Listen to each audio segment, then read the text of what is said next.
जय माता दी। नमस्कार दोस्तों। एक छोटे से गांव में रघुनाथ नाम का एक व्यक्ति अपनी पत्नी गीता और 2 बच्चों के साथ रहता था। बेटे का नाम आशीष और बेटी का नाम रानी था। रघुनाथ पेशे से मजदूर था। रोज सुबह वह गांव के बाहर ईंट भट्टे पर काम करने जाता और शाम को लौटकर कुछ आटा चावल लेकर घर आता। उनकी जिंदगी बहुत कठिन थी। कभी कभी तो घर में इतना अनाज भी नहीं होता कि बच्चे पेट भर खा सकें। गीता बहुत धार्मिक थी। वह हर दिन सुबह सुबह उठकर घर के छोटे से कोने में बने मिट्टी के चूल्हे के पास माँ दुर्गा की छोटी सी तस्वीर के आगे दिया जलाती और प्रार्थना करती, हे माँ, हमें हिम्मत देना, बच्चों को सुरक्षित रखना, चाहे खाने को कम मिले पर मन में विश्वास बना रहे। एक दिन अचानक रघुनाथ बीमार पड़ गया। तेज बुखार और खांसी के कारण वह काम पर नहीं जा सका। लगातार 4 दिन तक वह बिस्तर पर पड़ा रहा। घर में जो थोड़ा बहुत अनाज था वह भी खत्म हो गया। गीता परेशान थी। बच्चों को भूख से रोते देख उसका दिल टूट जाता, लेकिन वह उन्हें समझाती, बेटा, माँ दुर्गा सब देख रही हैं, यह समय भी निकल जाएगा। रघुनाथ के परिवार पर कर्ज चढ़ गया। पड़ोसी मदद करने को तैयार थे, लेकिन उनके पास भी सीमित साधन थे। गीता ने तय किया कि वह हर किसी के घर बर्तन मांजने और कपड़े धोने का काम करेगी। वह रोज सुबह काम पर जाती, दिन भर मेहनत करती और शाम को लौटकर बीमार पति और बच्चों का ख्याल रखती। धीरे धीरे समय बीतता गया और आश्विन मास आया। पूरे गांव में नवरात्रि की तैयारियां होने लगी।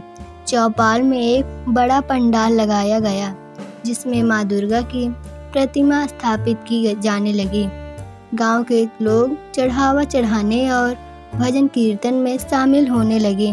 गीता के मन में भी माँ के दरबार में जाने को तरस रहा था, लेकिन उसके पास चढ़ाने को कुछ भी नहीं था।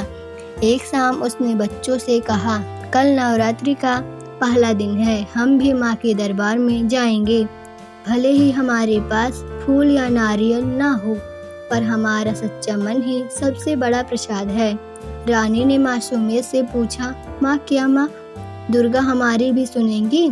हमारे पास तो कुछ नहीं है। गीता ने मुस्कुराते हुए कहा, बेटी, माँ को चढ़ाने से नहीं, भक्ति से प्रसन्न होती हैं। सच्ची मन से माँ को पुकारो, वो जरूर हमारी सुनेंगी। अगले दिन गीता, रानी और आशीष गांव के पंडाल में पहुँचे। उन्होंने माँ की प्रतिमा के सामने बैठकर आंखें बंद की और प्रार्थना की, हे माँ, हमारे दुख दूर करो, हमारे घर सुख शांति दो, मेरे पति को स्वस्थ करो ताकि हम सब मिलकर मेहनत कर सकें। गीता की आंखों से आंसू बह रहे थे। पास बैठी एक बुजुर्ग औरत ने यह सब देखकर कहा, बेटी, माँ कभी अपने भक्तों को निराश नहीं करती, धैर्य रखो। उसी रात रघुनाथ को एक सपना आया। उसने देखा कि एक तेजस्वी प्रकाश पूरे कमरे में फैल गया है और माँ दुर्गा स्वयं खड़ी हैं। माँ ने मुस्कुराकर कहा, डर मत मेरे बच्चे, तुम्हारी पत्नी की भक्ति ने मुझे प्रसन्न किया है। कल सूरज निकलते ही तुम्हारे जीवन में बदलाव आएगा। रघुनाथ की नींद खुल गई। सुबह उठकर उसने गीता को यह सब सुनाया। गीता के चेहरे पर पहली बार कई दिनों बाद मुस्कान आई। उसने कहा, देखना माँ, हमारी सुनेंगी। आज का दिन शुभ होगा। उस दिन गांव में एक बड़े व्यापारी का आगमन हुआ। व्यापारी को मजदूरों की जरूरत थी। रघुनाथ ने हिम्मत करके काम मांगा। व्यापारी ने कहा कि अगर वह ठीक से काम कर सके तो उसे नियमित मजदूरी और भोजन मिलेगा। रघुनाथ ने तुरंत हामी भर दी। धीरे धीरे उसकी सेहत सुधरने लगी। हर शाम वह घर आता और बच्चों के लिए कुछ फल मीठा भी लाता। गीता की मेहनत भी रंग लाई। जिन घरों में वह काम करती थी वहाँ के लोग उसकी ईमानदारी और लगन से खुश होकर कभी अनाज कभी पुराने कपड़े दे देते। अष्टमी के दिन गीता ने घर साफ किया और अपने बच्चों के साथ छोटी सी कन्या पूजा की। उसने जो थोड़ा बहुत बनाया वही बच्चों को खिलाया। उसी शाम गांव के पंडाल में भंडार था। पूरा परिवार वहां गया। जब वे भजन कीर्तन कर रहे थे तभी गांव के सरपंच ने माइक पर घोषणा की, गांव में नए निर्माण कार्य शुरू हो रहे हैं। जो लोग ईमानदार और मेहनती हैं उन्हें काम दिया जाएगा। रघुनाथ को हम प्रधान मजदूर बनाएंगे। पूरा गांव तालियों से गूंज उठा। गीता की आंखों में आंसू थे। उसे लगा जैसे माँ दुर्गा ने उसकी पुकार सुन ली हो।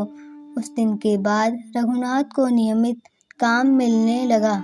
गीता ने भी धीरे धीरे बर्तन धोने का काम छोड़ दिया क्योंकि अब घर में पर्याप्त पैसे आने लगे थे। बच्चों को अच्छे कपड़े और पढ़ाई के लिए किताबें मिलने लगी। गीता हर साल नवरात्र में माँ दुर्गा के पंडाल में जाकर विशेष पूजा करती और दूसरों को भी प्रेरित करती कि चाहे परिस्थिति कितनी भी कठिन क्यों ना हो, विश्वास मत छोड़ो। यह कहानी हमें सिखाती है कि सच्ची श्रद्धा और धैर्य से माँ दुर्गा अपने भक्तों की हर प्रार्थना सुनती हैं।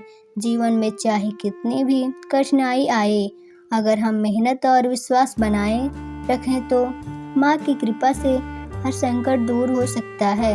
ऐसी और कहानियों के लिए हमारे चैनल अवधि कथाएं को सब्सक्राइब करें। जय माता दी।